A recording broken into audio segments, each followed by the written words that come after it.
Salut à tous, alors j'espère que vous allez bien. Alors oui, c'est vrai que le changement de décor est très radical. Je passe de ma chambre à un jardin ou ça à l'île d'Oléron. Je passe d'un costume à un kawaii parce que ici le temps il est éclaté en ce moment. Mais bon, c'est pas le but de la vidéo. Aujourd'hui, je suis là pour vous parler de la UE Boom 3 de Ultimate Ears, qui est une marque de Logitech. Alors, qu'est-ce qu'on peut dire de cette enceinte? Déjà en aspect de design, il est assez sympa, en forme cylindrique, avec le tissu car elle est résistante à l'eau, elle est IP65, donc elle est waterproof.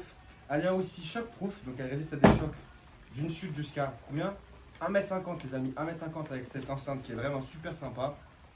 Contrairement à la UE Boom 2, je vous ferai une vidéo plus tard sur celle-ci car je l'ai. Elle a l'ajout d'un nouveau bouton qui permet de faire play, pause et de changer de musique. On peut aussi retrouver que le design est différent par rapport à la UE Boom 2. En bas, il y a un connecteur qui permet de la mettre sur un socle pour la recharger, ce que n'avait pas la UE Boom 2. Ce qu'elle a perdu par rapport à la UE Boom 2, c'est qu'elle n'a plus de prise jack à l'arrière, mais elle a toujours son micro USB, ce qui est un peu dommage. On aurait bien voulu deux USB type C. Je vais vous faire un petit test du son, car aussi dans les infos techniques, je vous remettrai, je pense, en montage.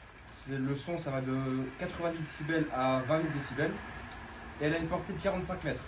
Donc je vais vous faire un petit test. Regardez les petits tricks. Donc le bouton pour l'allumer c'est d'ici. Il pleut donc c'est parfait, elle est waterproof. Mon iPhone est waterproof aussi. Elle s'est connectée, ce son ça veut dire qu'elle est connectée.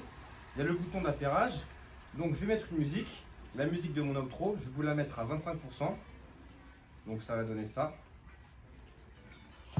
25%. Ah oui, ce qu'il faut savoir aussi les amis, c'est que le son est à 360 car il y a deux woofers, un de chaque côté.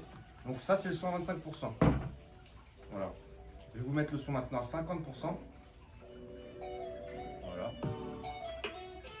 Maintenant je vais vous mettre le son à 75%. Et maintenant je vais vous mettre le son à 100% les amis. Regardez-moi ça. Hop. Hop. Et voilà. Là on a le son à 100%. Ce qu'il faut savoir, c'est qu'on peut aussi la connecter avec une autre enceinte.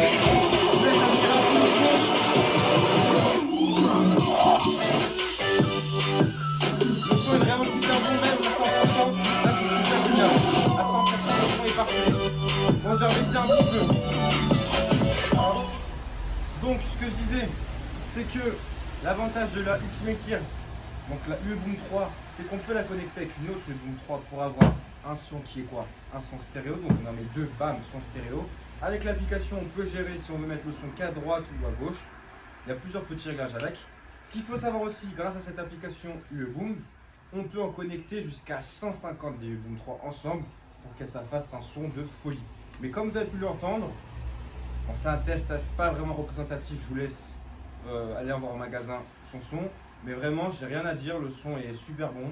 Pour le rapport qualité-prix, dites-vous qu'elle commence à partir de 150 € pour une UE Boom 3. La UE Mega Boom, elle est à partir de 200 €.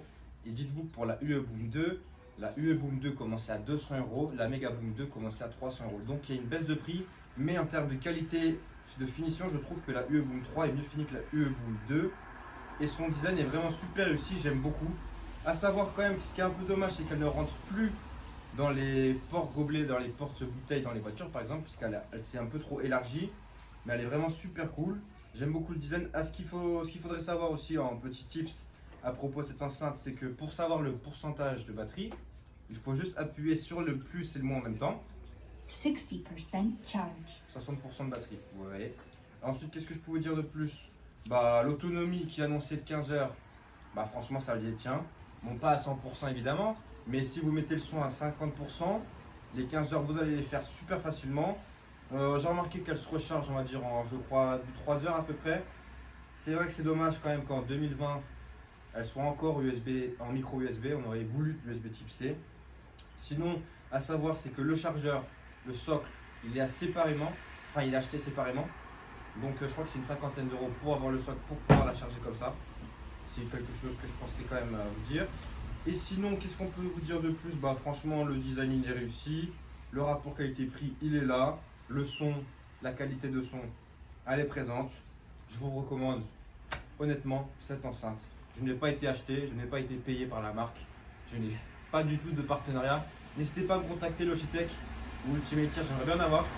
Mais bon, vous laissez un peu de bruit, je suis dans le jardin. Mais en tout cas, franchement, très bonne enceinte. Je suis super content d'avoir pu l'essayer. Je vous la recommande. Qu'est-ce que je peux vous dire de plus?